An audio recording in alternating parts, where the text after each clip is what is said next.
Hello friends, मैं doctor Reena Pancholi और आज अपन पायरिया के बारे में डिस्कस करेंगे। पायरिया मतलब मसूड़े से खून आना। तो इसके क्या क्या लक्षण होते हैं और इनका घर पे ही कैसे इलाज कर सकते हैं, इनके क्या क्या कारण होते हैं जिससे कि पायरिया होता है और इसका प्रॉपर ट्रीटमेंट क्या होता है, उसके बारे में आज अपन डिस्कस करेंगे।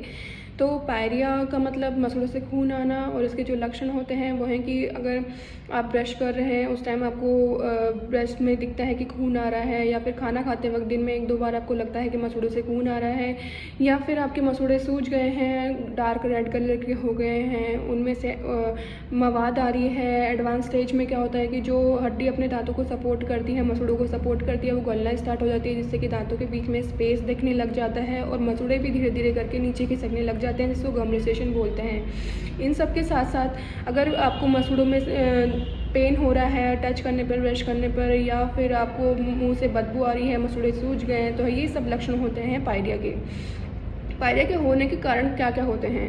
तो पहला तो अगर आप मुंह की सफाई बिल्कुल प्रॉपर नहीं रख रहे हैं, 2 टाइम ब्रश नहीं कर रहे हैं, ब्रश से एक्सेसिव फोर्स लगा रहे हैं, ब्रश को समय पे चेंज नहीं कर रहे हैं, तो इन सभी कारणों से पायरिया हो सकता है। या फिर कुछ फीमेल्स में हार्मोनल चेंजेस इन प्रेगनेंसी के टाइम या फिर मेनोपॉज के टाइम होता है, तो उस टाइम भी पायरिया देखने को मिलता है। इसके अलावा कुछ मेडिकेशन होती है जो जिसके साइड इफ़ेक्ट के कारण सलाइवा कम बनने लग जाता है, मुंह सूखने लग जाता है, तो मसूड़ों पे इफेक्ट पड़ता है, तो पायरिया हो सकता है।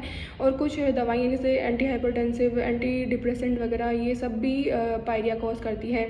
इसके अलावा ओबीस पर्सनस में और ओल्ड एज में पायरिया मोस्ट कॉमनली देखने को मिलता है। और इसके अलावा जो जेनेटिक भी एसोसिएटेड होता है, अगर माता पिता में होता है तो बच्चों में भी हो सकता है।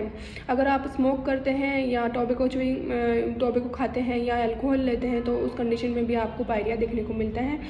तो ये सब कारण होते हैं पायरिया होने के। और इसके घर पे ही इलाज कैसे करें? तो पहला, आप अगर आपके घर में हल्दी मोस्ट ऐसे इजीली अवेलेबल हो जाती है तो उसको पानी में मिला कर आप मसूड़ों पे मसाज कर सकते हैं। सरसों के तेल से आप मसूड़ों पे मसाज कर सकते हैं, या फिर एलोवेरा जेल से भी आप मसूड़ों पे मसाज कर सकते हैं।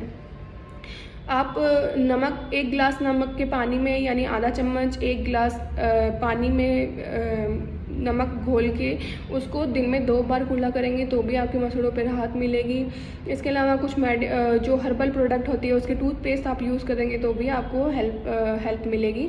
तो इसके अलावा अगर आपको विटामिन सी की कमी है तो आप उसके सप्लीमेंट लेना चालू करें, और आप ज़्यादा से ज़्यादा जूस पिएं, फ्रूट्स खाएं, तो आपको जो विटामिन सी है वो प्रॉपर डाइट में मिलेगा, तो आपके मसूड़े स्वस्थ बनेंगे और पायरिया की कमी कम होगी। तो इस तरीके से आप जो घर पे ही इसका इलाज कर सकते हैं। लेकिन जो घर पे इलाज है उससे आप केवल इसको प्रिवेंट कर सकते हैं, मतलब इसको होने से बचा सकते हैं। अगर ये इनिशियल स्टेज में है, माइल्ड है, अभी अभी पायरिया स्टार्ट हुआ है, केवल ब्लीडिंग ही होने लगी है, थोड़ा बहुत सूजा है, तो उस कंडीशन में आप इसको बचा सकते हैं, वापस रिवर्स कर सकते हैं। लेकिन अगर ये एडवांस स्टेज में चला गया है, काफ़ी सूजन आ गई है, खून दिन में 2-3 बार दिखने लग गया है, या फिर वहाँ पे काफ़ी गंदगी जमा है, या आपके दांत हिलने लग गए हैं, तो इसका इस तरीके से ट्रीटमेंट नहीं हो पाएगा। उसके लिए आपको डेंटिस्ट के पास जाना पड़ेगा।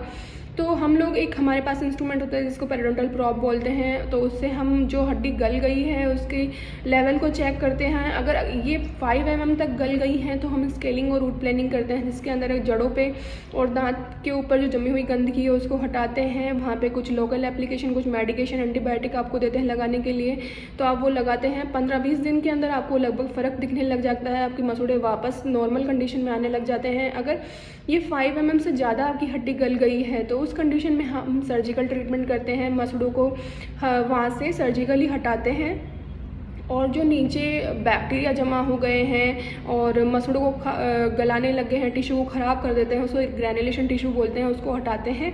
और अगर वहाँ पे हड्डी काफ़ी मात्रा में गल चुकी है तो वहाँ पे हड्डी का ग्राफ्ट भी करते हैं और वापस मसूड़ों को अपनी पोजीशन में हम सूचर कर देते हैं। तो इस तरीके से ये सर्जिकल ट्रीटमेंट हम देते हैं पेशेंट को। तो इसमें लगभग 1 महीने में पेशेंट को काफ़ी हद तक रिलीफ मिल जाता है, जो मसूड़े हैं वापस अपनी पोजीशन में आ जाते हैं और पेशेंट को बहुत अच्छा फील होता है। आई होप मेरा ये वीडियो आपके लिए हेल्पफुल लगा।